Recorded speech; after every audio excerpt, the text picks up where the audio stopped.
This is a great example of a question where I would not start by reading the question. I can see that it's a lot of information and I would rather just know what I'm being asked for. So I'd skip right down to the end. They're asking for the 15. The answers kind of make that clear too.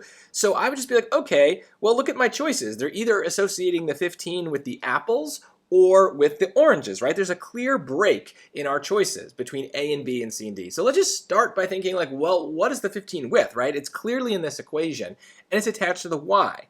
So what's the Y? Y is the average weight of each orange in pounds. So I need the oranges. Let's just get rid of A and B without much thought. You can't pick A and B here. You cannot. If you're doing that, you're going to have a really tough time in the SAT. I would recommend that you do a lot of practice here. So let's look now at the difference between C and D. This is slightly more annoying, but either it's the weight of the oranges or the number of oranges, right? So the weight or the number. So let's go back. What is that Y? It does tell us Y is the average weight of each orange in pounds.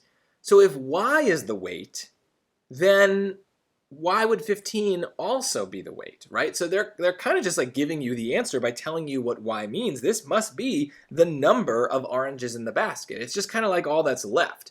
So notice, by looking at this question in reverse, by kind of thinking of it backwards, we don't have to understand the story. We just need to understand the choices, and the choices give us specific ideas to look for in the lines. This is actually the same strategy I use for the reading section, right? I don't look at the passage in much detail. I'm looking at the choices, and the choices have differences that are really obvious or really specific, and so that gives me something to read for. Read with purpose. Don't just read blindly or you'll be confused. Always go into dense lines, questions, whatever, with an idea that you are looking for. It makes it easier to understand, and it makes it so that you don't go crazy when you read things that you don't understand, right? You know what you're looking for. You'll know when you find it. It's much easier to do a lot of questions backwards than it is forwards.